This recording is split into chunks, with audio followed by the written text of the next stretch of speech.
episode where he was singing, and I said, and I the Sinbad show. That is actually like I remember the show, but I specifically remember that episode. I remember that scene of like him coming in singing, and then because the grandma was Nancy Wilson, and her trying to get him to sing like with the choir. But like I remember seeing, I'm like, wait, that's Brandy's little brother can sing. Oh man, I don't know, but that was very early Ray J. Early 93, 94.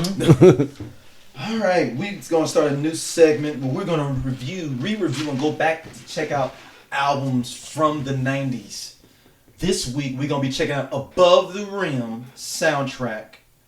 Best soundtrack ever. Is it though? It's one of them. It's one of them. I will say it's one of them. Let's divide it up. Top two. Let's divide it up.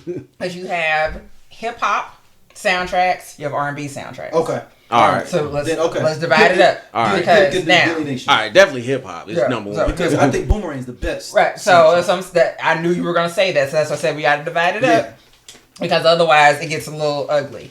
But I had the CD. I got the CD because I just gotten my first boombox that had a CD player at the top. 1994, y'all. Just take yourself back. So I just got in my boombox that had the CD player at the top. 30 years. Did not own a CD. My friend Kim had the Above the Rim soundtrack. I traded my Michelle tape for the Above the Rim soundtrack. I do not. Good trade. Do not regret. Hold on, you traded Michelle for Above the Rim? A tape. Yeah, but I'm saying, so was this the first Michelle album, or was it something like the one of the one that the first one with Something in My Heart? Something in My Heart. Nicey. No More Lies. Okay. Yep. That's a good trade. Actually. Yeah. So I mean, but I'd had that one since 88. So that's what I'm saying. Yeah. So I got that. And this is when it came out. I mean, so you got it when it came out? I mean, like in that I probably got it like 95. Oh, I probably got it about like 95. Still, it's way more updated than. Yeah, probably got it about like Something 95. in My Heart can only go so long. Yeah, so because when Kim loved to sing, so her having that, now she gets to sing along to these songs. I needed the Above the Rim soundtrack. Everybody wanted. Sure, I wanted my regulators. Right. So, fun fact that this sold 2 million copies.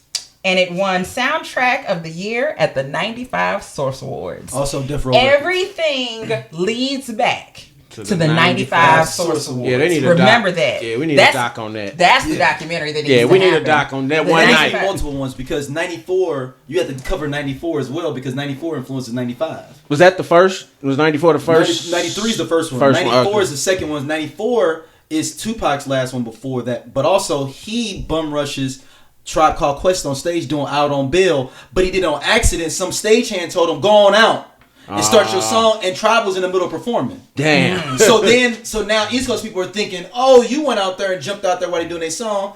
So it starts the early East Coast, West Coast beat. Right. So let me say why it's very important that I mentioned that I had the CD. Okay, because right, it's a very important distinction here. Because I had the CD. So the CD had 18 songs on the just on the CD, right? 18 on the CD.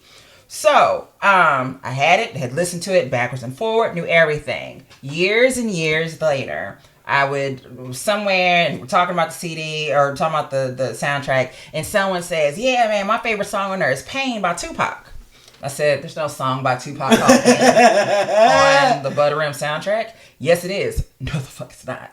Yes, and like so. I mean, ready to throw blows with this guy about this, and would find out many years after that later that because of time constraints on the CD, they were not able to add 3 songs.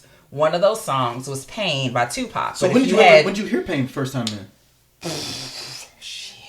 I think I was. So it was in the movie. So you just thought because it's in the movie. They played it. I didn't, but I throughout the movie, at the end of the movie too. I think I just didn't pay attention to it. Like, or you just like, oh, this is a Pac song. Like, I just didn't pay attention to it. Like he in the that movie. Way. So and then I think just watching Above the Rim, I don't think I paid attention to the music being played, like the score of the movie. I just paid more attention to the movie, right? So like, just didn't pay attention to it, but sometimes shit'll be on the score, but it's never anywhere else. Yeah, so that's true.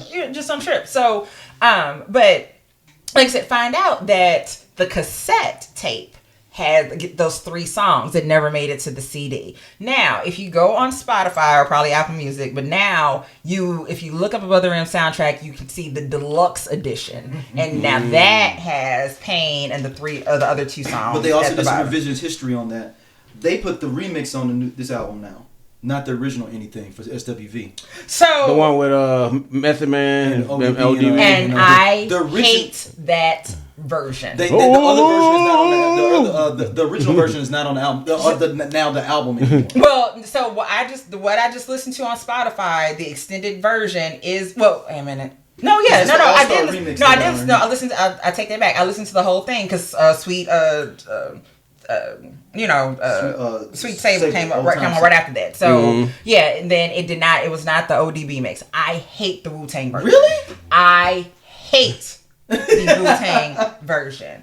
If I'm in the car and it comes on and I hear that whoa, I'm like, nope, I'm trying damn near break my fingernail trying to turn it off. The reason if you take the rap out of that, I think Coco's vocals are better on that song than the original if you take out the rap. I'm just saying, just take out the rap part and just listen to her vocals. So then, all right, you have anything that's on their first album. Mm-hmm. Do you have anything that was on the Above the Rim soundtrack that has the video for it? Yep, where they're skating. Right. So that, and then and they're in the locker room, and you gotta. As always, remember to do you gotta do your nails like that. That was when Lily was changing up her hair. Right. So Lily had Lily had the asymmetrical bob that was down like that, and I ended up getting that in 8th grade because Lily had it. But anywho, hey man, was ever getting in the hood? Everybody like Lily more. I always was a Lily guy. I love Lily. I like Lily. I love Lily. I absolutely love Lily. I want to be her. Anyway, she's the Ronnie DeVoe of their group. Yeah, she's the cool one. Right. But Lily can sing though. No, but I'm just saying. She is the coach. That's it. But either way, if you go on Spotify right now, you can see all of the songs on there, and the version of anything on there is the one without Wu and the Tang on there. So the slower version is on their album. Yeah, it's on their first album. Okay. Yeah. So the one that I love is the up to with the beat. But as I was looking through just even all the tracks, and so I put on her, like I said, fave songs. So I put like my first 3, and then it's like kept going. I'm like, wait a minute, it's damn near the whole album. Mm-hmm. Like of all the songs that I love on it. So it was Death Row. This is back when a record label would essentially do the entire soundtrack. Period. So for Death Row, they had Above the Rim. Murder Was the Case. Who did the Friday soundtrack? Death Row. Death Row. Yeah. So that. No, that might be Priority. Yeah, it was Priority. It's Priority. It just had one Dre song. Yeah, it just had Keep Your Heads. It's Priority. They did the rest. So so Under Death Row, Above the Rim soundtrack was the 3rd album under the label to reach #1 on the R&B albums chart. Now I don't know what the other 2 would have been. What? Like now that I just said that it was Under Death Row. It was the 3rd album under that label to reach #1 on the R&B album chart. Oh, I probably one of them. Ain't Nothing But a G Thing probably went on the R&B charts for some reason. Like a sample for the. No, I could see that somebody put that because you remember Black Charts then was weird, man. They was putting rap songs on R&B charts back then. When Bone came out. This in general, because it was like we ain't got no. They didn't have no rap charts. They have no big rap chart thing. They would put rap songs up against R&B songs. Right, but like remember how they used to do on the jet in the back? The top 20 singles. Luther Vandross doing on there with Bone. Like they are not in the same. Like, these are just 20 black songs. Yeah, exactly. 20 black songs. These are 20 songs niggas like. Right. Exactly. So just go through the list of songs. Yeah, so anything first off the bat. Love It. Old Time's Sake, Sweet Sable. R.I.P. My favorite H-Town song, Part-Time Lover. Man. It's the best H-Town song. And in the video, ladies, they pulled down their pants and had their boxers on, and it was a whole thing. Just understand. The ad-libs on there, especially towards the end, that bridge, the edge, that bridge at the end. I just want to be your part-time. Man, come on, man. Look, H-Town, man. I need y'all to give it up. The man. Well, Dino, the lead singer died, didn't he? Yeah, that's what I'm saying. They still out here trying to. They out here. Yeah. This is like Weekend at Bernie's. I feel like without a real body. They need to let it go. Yeah, that's what it feels like. Doesn't it feel like Weekend at Bernie's really gotta let it go. Like y'all don't have the main lead singer. Yeah, What are we doing? Shabazz and Dino. Same thing with High Five to Me Too. High Five. High Five is the same way to Me Too. Y'all main singer is gone. I know y'all get your money and get your shows up. I just don't feel right going to a H-Town show, High Five show, and those brothers. You don't see Tony, you don't see Dino. No. Yeah, that's neither. Then next up was Big Pimpin'. Listen, classic. I was at the party. That's it. Now, do I love them hoes? Hell no. What the dude say? I write with my pen. It's cold on Michigan. It's cold on the Michigan. I my pen on cold and Michigan she is night. number one in my state. What did he say? On cold Michigan night. He was also on the Dog Pound. Yeah, he was on the Dog Pound album, and then he was on the Pac song. Who do you believe in? He's the one talking at the end. He was like they version of the dude from Organized North. Big Rube. Yeah, Big Rube. He did Big Rube. It's like I pimping on my flow. Daz did that as well. Devontae did the beat before that for Part-Time Lover, which they should have kept. That was Devontae? Devontae did Part-Time Devontae did a lot on this album. Yeah. Like we'll get to this another song we're gonna get to, and Devontae was on it. So. Didn't mean to turn you on. Second and which is okay, listen to me. Write this down. First off, That's that is classic. my shit. That is my song. It is classic. And I have it here in bold letters. And I don't care what anybody says. It is the same beat to Strap on the Side by Spice One. It's two different producers. Yeah, it do sound the same. Like MC Hammer and BMF. Baby, I really didn't mean to turn you on. I didn't mean to turn you on. Roll my motherfucking strap on the side of me. Like, so there's no sample, but it's two different. There's two different producers. So you looked up those I did. I looked up the producers on both of them. DJ Quick did Second to None. Those his boys. Yeah. So and then, but like it's not exact. But I don't give a damn what anybody says. I don't care what proof you can provide me. It's the same damn song. If you ask me, that's all I know. Just like BMF and MC Hammer. Sure is. I thought it was all one song.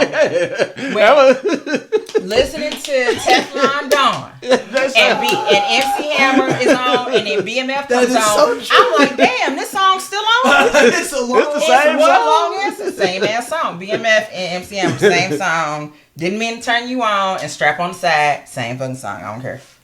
Doggy Style. You know the way that I like it, doggy style. I told you before that I like it. Death Row, or like just at that time, there were so many R&B nasty songs that weren't like just overtly nasty, but the fact that you were singing, you know the way that I like it, doggy style. I told you before that I like it doggy style. Like, that's clean nowadays. Nowadays, that's gospel version. That's the gospel version. That's the gospel version of it. So, and again, when it comes to when we talk about like, oh, well, it's the same songs. It's again access. You had to purchase that album to hear that. It did not play on the radio. No, they did not play Doggy Style on the radio. I mean, Part-Time Lover was even. Part-Time Lover was still. You might have heard that on the Quiet Storm. Yeah, exactly. Yeah. Like right, I saw the video on Midnight Love. Like again, it was access. The things that weren't PG, you just didn't have immediate act. It just was not always accessible. I mean, then we go through like a hell of a run. Next up, Regulators, which is the best storytelling song, a hip hop song of all time, behind Children's Story from Slick Rick to me. Yeah. The audaciously stuff that is happening in this thing. That your boy happens to be at the white. Your dumbass is playing dice with people you don't know. I'm 21 and Lewis. Look, let's do this. Look, and then gonna get you some hoes afterwards. After you almost got the best jacked. part of and they car broke Regulators. down. Yeah. The best part is when they done took so much Warren G. He's like, they took my rings, they took my Rolex. I looked at the brother and said, damn, what's next? Like you got everything. What else do you want from it? What do you want from me? Like what? They took everything. They took everything. And did he get his stuff back when Nate came through?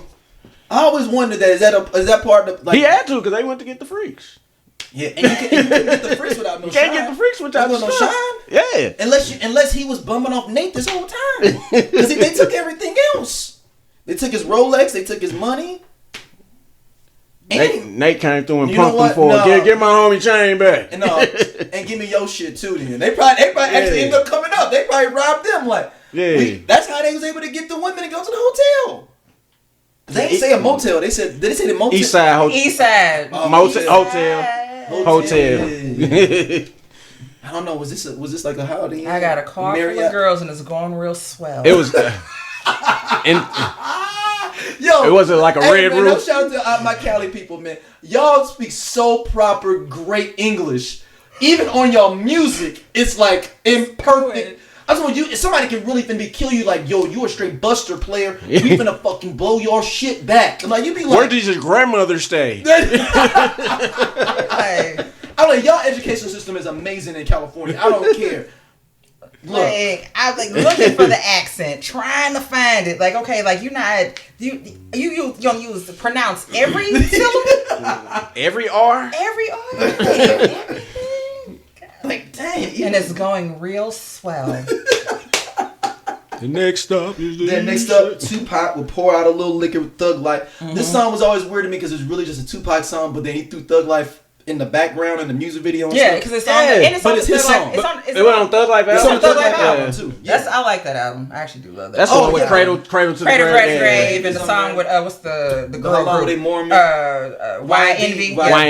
Yeah. And I guess it's just Shit Don't Stop is in the song. Yep. Shit Don't Stop. The Cradle to the Grave is off the dope on there too. Like I said. But Pour Out a Little Liquor, which is really a Tupac song. I mean, it's not even Tupac with the homies. homies. Johnny J produced a lot of shit back then too, man. Who actually died in prison a few years ago.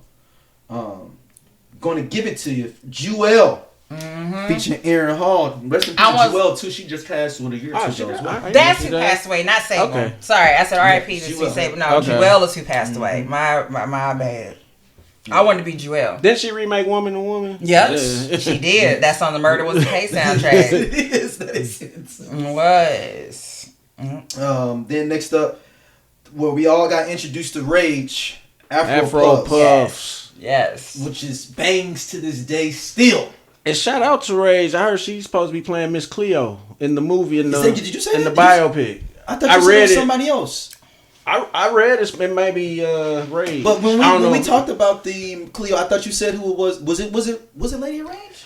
I don't remember. That was like a year ago. But we talked about it on the show because we did a whole segment on it. I don't remember. But I think I read. I don't know how true it is, but I read she's supposed to play. We talked about Lady the documentary. Rage. Yeah, we talked about her documentary. Yeah. We didn't talk about the movie. But that's interesting if she's playing her though. That's it. She's a good actor. Yeah. She was a good actor. Steve. Yeah. No, they wrong. Sanaa Lathan is talking about. They talking about the Sanaa Lathan. Yeah. Sanaa Lathan playing her. Got it. That's got it. Playing her. Got it. Let me go back over to my other tab. All right. Next up, we got just so you know, Sibo the Boss Hog. No, CPO the Boss Hog. Now this is one I had to go back and revisit and look at. CPO means Capital Punishment Organization.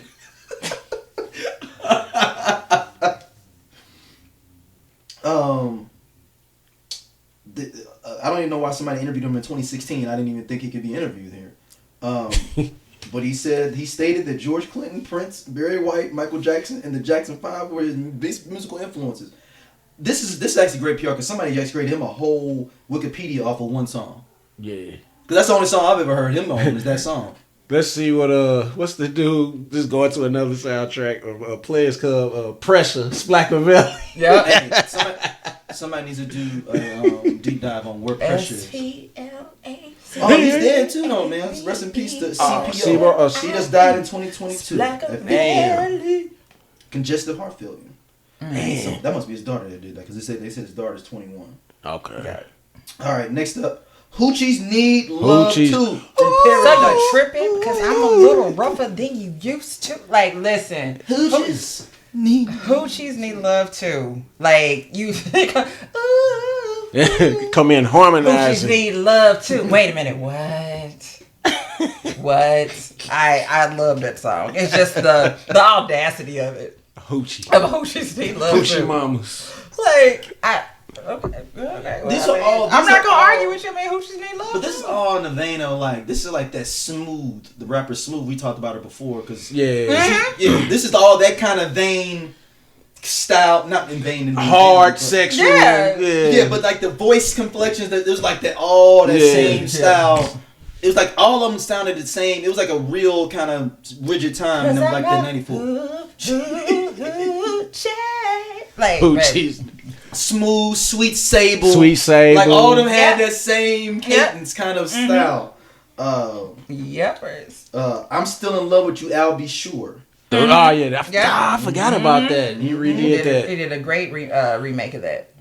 I mean, I'll Be Sure is on Crack 'Em, OFTB. There's another DJ Quick beat again. Operation from the Bottom. That's the name of the crew. I think were they DJ Quick's crew? No, they were just on Death Row for a while. Everybody was on Death Row. I was on Death Row for a minute. Back to some beef things. You think Suge called LB? It was like, man, you know Puff got your girl. Come on and do this song with him. 100%. What he is bodyguard back in the day with him and Bobby Brown? Didn't he used to? He was Bobby Brown's bodyguard. Suge was, but not Albie Suge. Okay, he was Suge's. Suge was Bobby Brown's bodyguard. That's how he got into the game. And then DLC was his first artist. Yeah. And then DLC got in his accident, and then he was like, "Well, I could get Dre."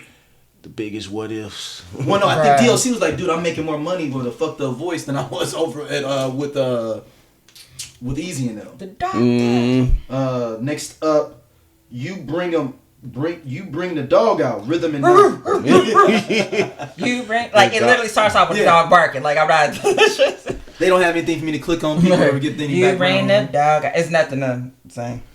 Blow the way. Be Brazil. Listen. Okay, that's the Devontae. I was saying that's the other Devontae song. Float away, chilling like a motherfucker on this hot ass day. This is when Jodeci and them was fucking with I Death just, as I glide down the wicked ass south side, so as I begin to flow, my neighbor is that row, caddy to the flow. Like it's the rap on the song is like nothing, but it's a slow song. It's a like little nice little R&B beat that goes to it. I love it. Great song. Then we got It's Not Too Deep. It's Not Deep Enough. Jewel, actually produced by Mr. Dalvin. Okay. That's right. Jewel was back. Jodeci. Yeah, Jodeci was. Dog Pound for Life. That's classic. I mean, that was. What song was the one where they dissed BG Knockout and everybody on it? Fuck BG Knockout and every nigga down with it. I thought that was on. That's because I'm a natural born killer. So that's on. What would you do? Is that? That's on Murder Was the Case. Murder Was the Case. That's on Murder Was the Case. I'm tripping. That's on Murder Was the Case. Get caught with your pants down. And at some point we need to do the top 5 non-talked about hook sinkers. Because they start tripping at it was. That wasn't Joel. That was who? No, that is Joel. Because Let's Play House is Michelle. Yeah, that's Michelle and Joel. That was Joel on there too. Both of them singing on that. Okay. Yeah. Nah, but with they start tripping. BG Knockout and them start tripping at Montel Jordan. Dude, have you heard about this, Stacey? You see Nate Dogg swinging golf clubs and shit. They got the video. It's on one of them old beef videos. So Ridley Montel, there's the reason we saw Some for the Honeys is not the original video. The original video that Def Jam paid a whole bunch of money for, Redman, Method Man out there, all the West Coast cats. He said he had like 30, 40 different artists there. BG Knockout and them get into it with the Dog Pound. And one of them hit like Nate Dogg in the back of the head with like a golf club, and then Nate Dogg went crazy. And started he just swinging. They had to regulate. He had to regulate. So that's why they said the version you see now is just women in it because all the rappers weren't in the version because niggas fuck it up for everybody. Niggas fuck it up for everybody. He said they had a whole bunch of guest appearances, cameos and all that. I can see that. Bring back calling women honeys, honey dips. Bring it back. Portrait, honey dip. Then, as you said before, on the cassette, Pain, Tupac and Stretch, who is for the group Live Squad and was Tupac's best friend and allegedly is the one that Tupac was mad about because he thinks that he got him set up for the shooting at the Quads Records studio. That's why him and Stretch start falling out and he was like talking bad about him after that. Then Me Mona Right. I don't remember this song, man. Lord G, you remember this one? Nope.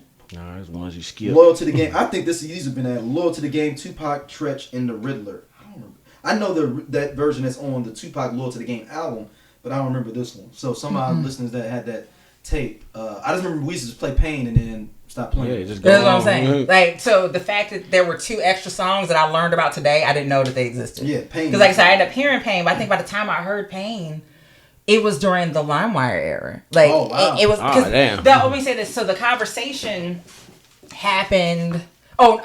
Basically, when I found out that the song really did exist. So you had the original argument, and then it was just you never found out. Right, so I never found out because again they were like it was there, and I'm like but basically no one said on tape versus CD at that time, right? Mm-hmm. So it's just me saying no. Nobody probably put it together, right? And then but I think around the line, honestly, when I think if memory serves correct, it's a guy. At SEMO, and I think it was Brandon Mitchell. If it wasn't Brandon, like fine, but he won't care that this. If I do say it was him, like it's not a bad thing. But essentially, if let's say it was Brandon Mitchell and I were the ones that were having the conversation again about the song, and then he says, "Well, on the tape." And it's like, well, wait, I didn't have a tape. I had the CD. And now it's like, okay, but again, but that wasn't an argument. It was like, well, see, somebody said it to me before. And like, he's like, no, like, yeah, but on the tape. So you go to LimeWire, Napster, whatever. So did you hear that? Did you hear the real before Ja Rule remade it? Yeah, so I would have heard it. So this would have been 2000, 2001. Okay, yeah. Somewhere in there. Like there at that time. Came out like the next year. Yeah, so like then. So yeah, I was able to download the original or whatever. And then, and like I said, then I honestly hadn't thought about the song again. And then today listened to it when I was, before this. Yeah, Death Row was coming out with some major stuff. They did. Death Row absolutely put a lot of stuff out. Put a lot of good things out, but nothing lasts forever. And essentially, like really, once Tupac passed away, Tupac and Dre left. Yeah, like once Tupac passed away, and then once Dre was gone, that was it. So that run that they had, it ended, but it was able.